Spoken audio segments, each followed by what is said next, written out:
Tobit, Chapter 1. ही तोबिताची कथा. तोबीत तोबियेलाचो पूत, हो आनानियेलाचो, आनानियल आदुयेलाचो पूत, हो गाबायेलाचो, आनी हो गाबायेल आसियेलाचे संस्थींतलो आनी नेफ्तालीचे कुलयेचो. शालमनासेर आसिरियेच्या राजाच्या दिसांनी थिसबे थावन तोबिताक निर्वाशीत करून हाडलो.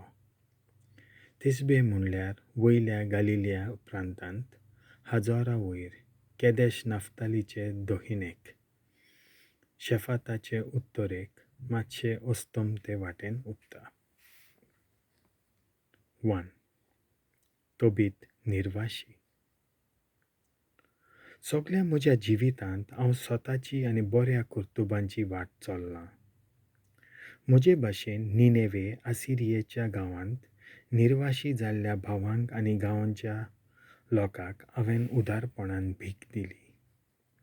म्हज्या भुरग्यापणांत जेन्ना हांव म्हज्या गांव घरा इस्रायलांत आसलों तेन्ना म्हज्या पुर्वजांचें आख्खें कुल नाफ्ताली दाविदाच्या घराण्या आनी जेरुसाल्या शारा सरशिल्लें कडसल्लें. इस्रायलाच्या सगळ्या कुलां मदें बलिदान भेटोवंक ह्या शाराक वेंचून काडलोलें. ह्या जाग्यार देव मंदीर देवाचें निवासस्थान बांदलोलें आनी सर्व कालांक संस्कारलोलें. आख्ख्या इस्रायलाक सर्वदां लागू जाता ती इस्रायलाची समूत पालूंक सोबार पावटी जेरुसाल्याक यात्रा करच्याक हांव एकलोच जातालों. प्रथम फळां आनी zonavoram gorvancho dhavo वंटो आनी menddreachi पोili घेवन हांव vegim-vegim जेरुसाल्याक वेतालों. आनी हें सगळें वेदी दोvorchê pasot iadnikanchea Aaronachea पुtanchea हातांत घालतालों. जेरुसाल्यांत सेवा कोत्तोल्या लेवितांक सोऱ्याचो आनी ओरोवाचो, जैतुनाचो, दालिंबांचो आनी हेर फळांचो dhavo वांटो दितालों.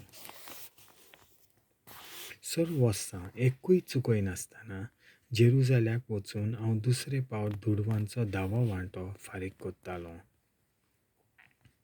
तिसरो वांटो अनाथांक, विधवांक आनी इस्रायला मदें जियेतोल्या विदेशांक दितालों. दर एका तिसऱ्या वर्सा हें देणें तांकां दितालों. जेवणा खाणान आमच्या पुर्वजां आनानियेलाचे आवयचे शिकोवणे प्रमाणें चल्ल्यां कित्याक म्हजो बापूय सोल्लोलो आनी म्हाका अनाथ दवरलोलो. पिराय भरतोच हांवें आमचेच कुलयेच्या आन्नाक म्हजी पोतीन केली. तिचे उदेशीं म्हाका एक पूत जल्मलो आनी हाका हांवें तोबायास नांव दवरलें. आसिरिया गांवांत निर्वाशी जावचें पडलें तेन्ना म्हाका निनेवे व्हेलो. म्हज्या सर्वय भावांनी आनी कुलयेच्या लोकांन बोवाट्यांचें खाण खावूंक सुरू केलें. पूण म्हजे वाटेन हांवें तें वाटायलें. आनी जेन्ना सगळ्या म्हज्या काळजान हांव म्हज्या देवाक विस्वाशी रावलों.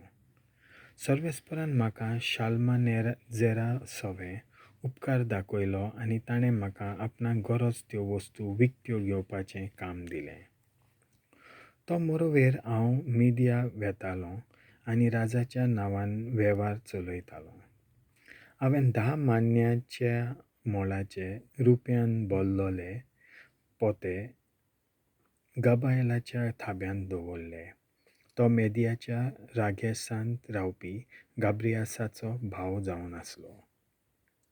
शालमानेर मरतोच ताचो पूत सेनाकेरीब राजा जालो. मेदियाचे रस्ते बंद केले आनी म्हज्यान आनीक थंय वचूंक जालें ना. शालमानेराच्या दिसांनी हांवें म्हजे कुलयेच्या लोकांक जायते पावटी भीक घातलोली. म्हजो उंडो हांवें भुकेल्ल्यांक दिल्लो आनी विंगल्यांक म्हजीं आंगवस्त्रां. आनी आमचे पोरजेच्या लोकांची मोडीं निनेवेच्या दुर्गां वयल्यान उडयलोलीं देखलीं जाल्यार हांव वचून तीं मातयेक लायतालों. सेनाकेरीबान जिवेशी मारलोल्यांची मोडी हांव वचून पुत्तालों.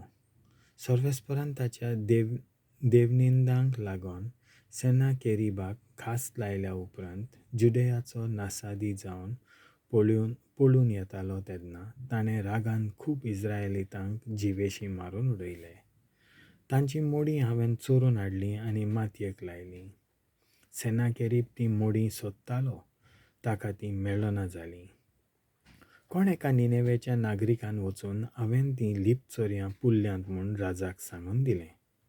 जेन्ना राजाक म्हजी खबर पावली आनी म्हाका मारूंक सोदतात म्हूण म्हाका कळ्ळें, तेन्ना म्हजेर भिरांत आयली आनी हांव पळून गेलों. म्हजें सर्वय भाट भेस काडून व्हेलें, तिजोरी जप्त केली आनी कांयच म्हाका दवरलें ना, फकत म्हजी पोतीन आना आनी म्हजो पूत तोबायास.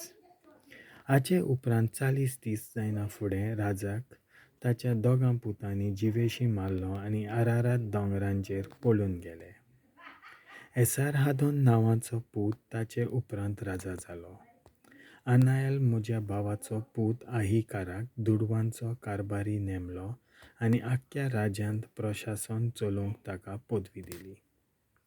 आहिकारान म्हजे खातीर मागणें केलें आनी निनेवेंत परतून येवंक म्हाका रोजा मेळ्ळी. सेनाकेरीब असिरियेचो राजा जिवो आसतना आहिकार ताचो मुखेल कोप व्हरपी आसलो. तोच शिक्को राखतालो आनी प्रशासक आनी बांदारी आसलो. ह्या पासत एसारहाडोनान ताका दवरलोलो आनी तो म्हजो सोयरो, म्हजो बाचो जावन आसलो. देवाचें उतर हें.